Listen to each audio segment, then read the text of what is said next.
semuanya, selamat datang di YouTube channel aku dan kali ini kita akan belajar Excel, yaitu di Welcome to Excel.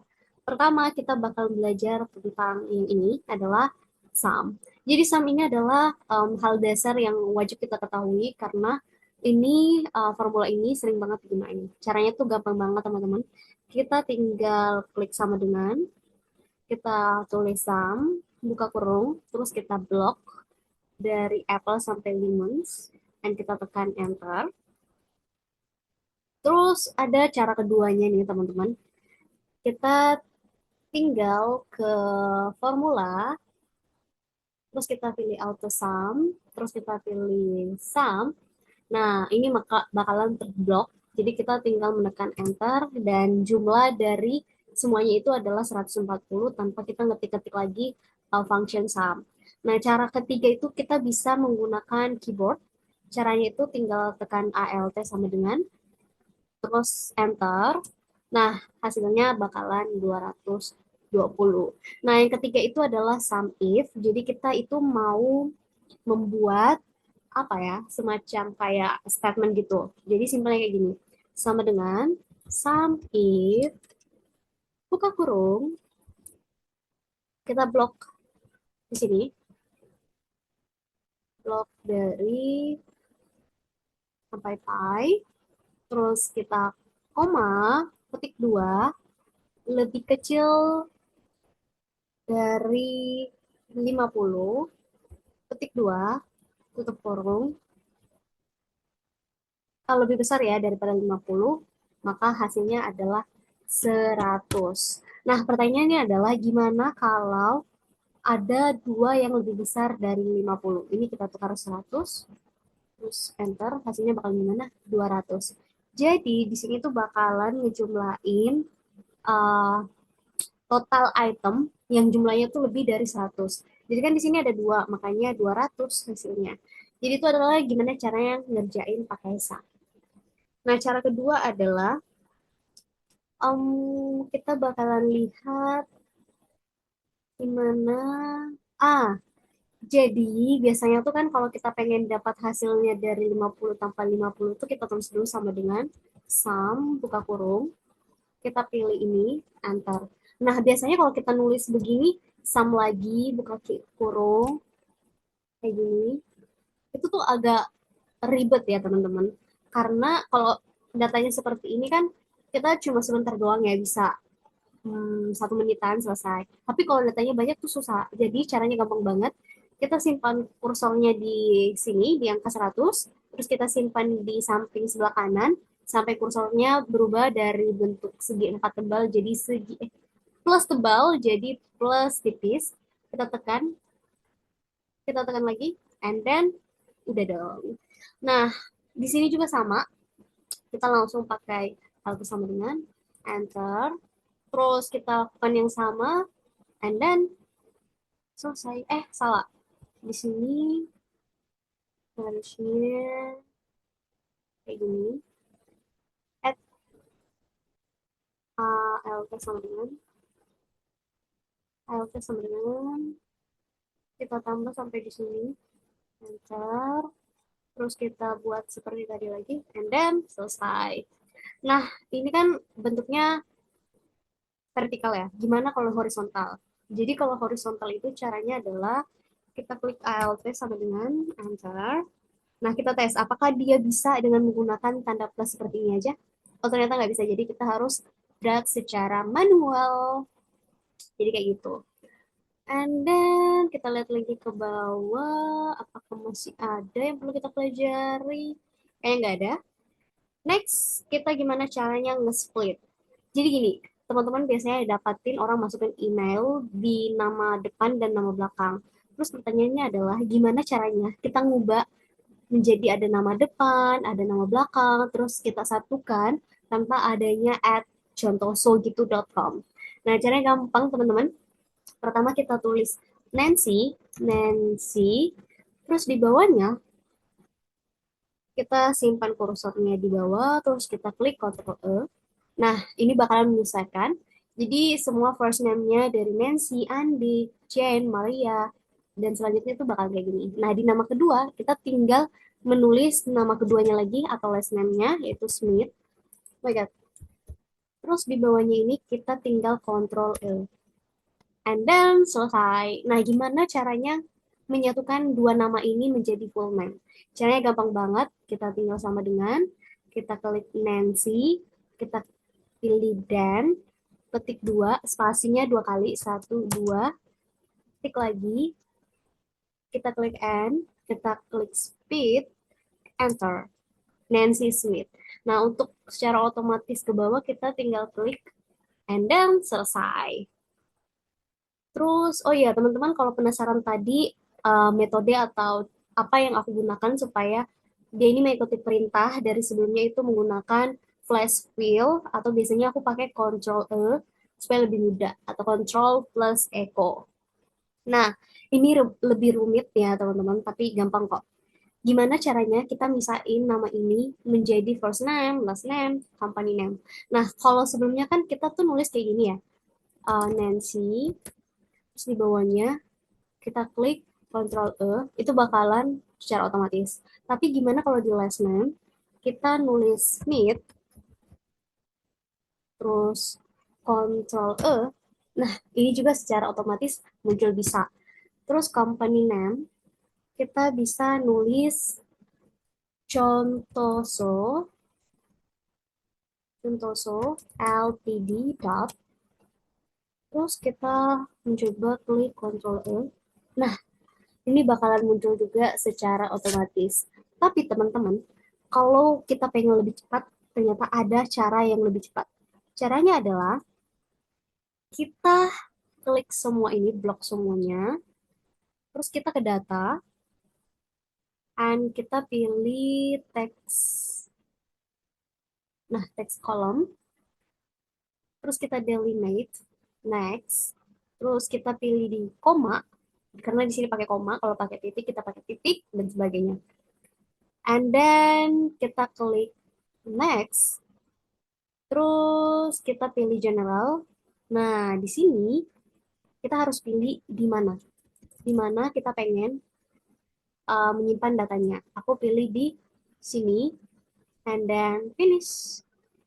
Selesai. Tanpa repot-repot aku harus menulis Nancy dulu, baru Ctrl E, atau Smith dulu, baru Ctrl E. Itu kan agak time consuming banget. Jadi ini adalah cara cepatnya. Terus kita lanjut lagi, oke nggak ada, ke transpose. Nah, transpose ini adalah gimana caranya kita mindahin satu data ke data yang lainnya. Ini datanya sebenarnya di sini. Aduh, salah lagi. Tunggu ya. Ini di sini. Oke.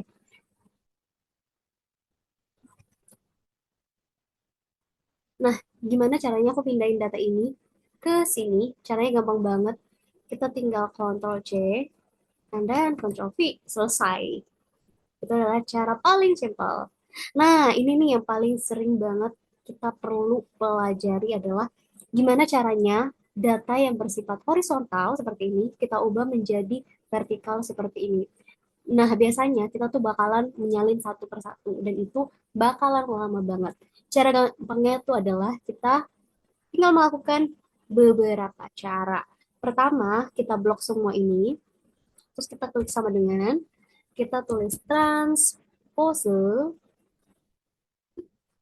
kita pilih datanya dari sini item sampai pi, terus kita tutup kurung, kita klik Ctrl Shift Enter. Nah, ini bakalan secara langsung otomatis data dari horizontal menjadi vertikal. Dan kita lanjut ke yang lainnya, udah nggak ada. Next, di sort and filter. Ini biasanya berguna banget teman-teman, karena kita gunain untuk cari data. Nah, caranya tuh gampang banget. Kita tinggal ke data apa dulu ya? Oh, ke departemen dulu. Kita ke home. Terus kita ke sort and filter. Kita mau dari A sampai Z. Nah, ini terurut. Kalau sebelumnya itu dia nggak terurut dari M, B, produce, daily, itu kan nggak terurut banget dari A sampai Z. Tapi kalau sebelumnya kita pakai filter ini, itu udah terurut dari A sampai Z. Itu adalah cara pertama. Terus kita kedua, yaitu gimana caranya kita mengubah ini menjadi tanggal yang paling awal ke tanggal yang paling lama. Caranya tuh gampang, teman-teman tinggal klik sini, terus kita ke short and tab, short file, terus custom short. Kita pilih self value not short by not. Kita pilih di sini custom list optional. Bukan di situ, bukan. Kita pilihnya di sini. Kita pilih langsung di sini. Terus kita pilih ini. Nah, ini dari tanggal 13 ke 17. Kalau kita pengen dari tanggal 7, kita ke sini. And then, selesai. And then kita ke...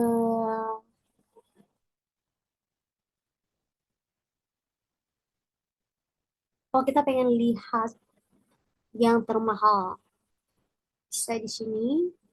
Terus kita ke number filter, ini. Terus kita pilih glitter than. Terus kita pilih 25.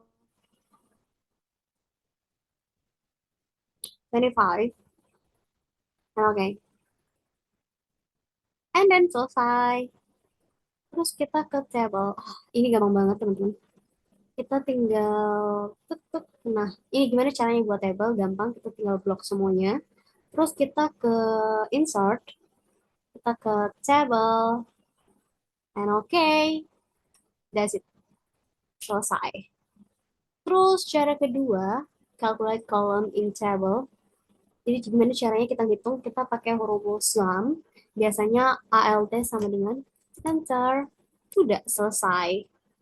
Sesimpel itu. Total row in table. Hmm, kayaknya nggak perlu deh. Drop downs, nggak perlu. Analyze. Ini analyze dengan, oh. Jadi gini, begini teman-teman. Aku jadikan biasa dulu nih. Ke data, wait, ke data, terus kita, oh, salah-salah. Mana ya? Coba dulu.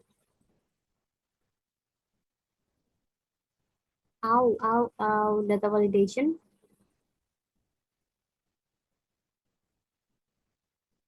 Aduh, aku lupa lagi. Gimana ya caranya? Kita ke, oh gini. That's simple. Aku blok semuanya dulu. And just block all here. And then I click this one.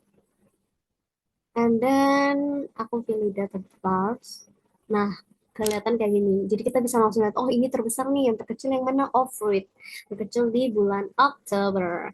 Jadi di sini kita bisa lihat data. Kenapa nih beef daging sapi terbesar di bulan Desember?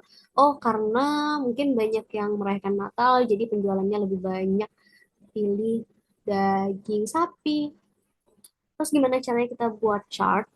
Control Q untuk blok semuanya. Terus kita pilih chart. Kita pilih clustered. And then datanya udah jadi. Tinggal kita ngedit aja gimana caranya supaya lebih eye-catching. Next, kita ke gimana caranya membuat sparkle line. Kita Control Q lagi. And then kita ke chart. Wait. Oh, spark lines. Terus kita pilih line. Dan selesai. Terus next lagi kita lihat ada apa nih? Gimana caranya ngebuat chart. Nah, biasanya tuh kita dapat data nih ya teman-teman. Terus kita bingung. Aduh, data ini cocoknya kita pakai chart apa nih? Nah, supaya kita nggak bingung, kita langsung ke insert aja. Terus kita ke chart. And then Kita ke bagian, wait, aku pindahin dulu. Nah, kita blok yang ini, Control key, ulang ya. Kita Control key, terus kita pilih rekomendasi chart, and then kita bakalan dikasih beberapa chart yang cocok dengan data kita, dan kita tinggal klik OK. Aduh, laptop aku, kenapa nih? Nah, kita klik OK, langsung muncul datanya. Kita next lagi ke yang lainnya, pivot table. How to use pivot table.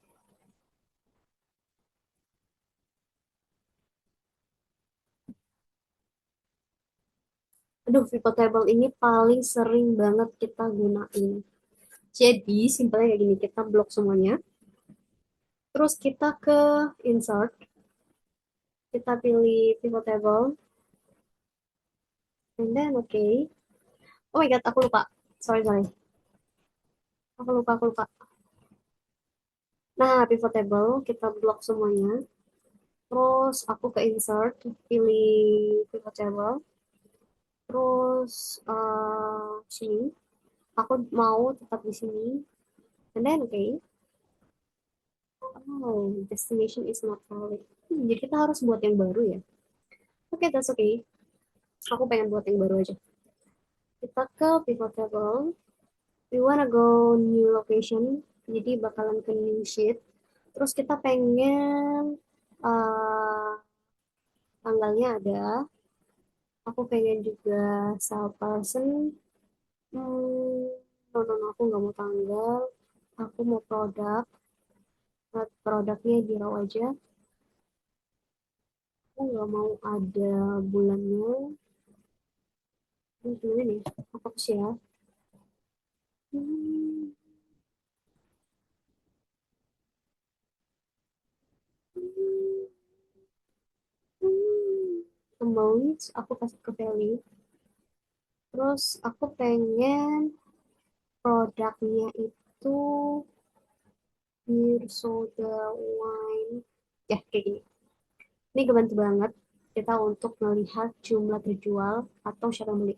Aku nggak pengen salespersonnya. Aku cuma pengen tahu produk apa yang dijual dan berapa. Eh, gini. Birnya terjual berapa, sodanya berapa, wine-nya berapa. Terus aku pengen tahu tanggalnya itu kapan. No, coba aku cuma pengen tahu eh, bulan berapa. Februari, Maret. Oh ternyata di bulan Januari. Bulan berapa yang penjualannya paling tinggi di bulan Februari. Nah, di sini biasanya kita tarik, kenapa nih Februari bisa tinggi? Oh, mungkin karena lagi Valentine, makanya pembeliannya jadi banyak. Gitu, Maret, kenapa bisa kurang?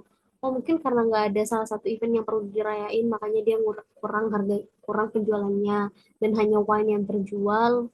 Mungkin karena orang pada banyak di triwulan pertama, perusahaan-perusahaan tuh pada banyak dinner di luar, jadi makanya penjualan wine itu banyak. Gitu deh cara gunain pivot table. Terus udah selesai. So, itu aja gimana caranya kita nge-explore hal-hal yang perlu kita ketahui di Microsoft Excel. Aku Saryani dan semoga tadi hal-hal yang kita lakuin bisa nambah wawasan teman-teman. Aku Saryani, sampai jumpa, bye-bye.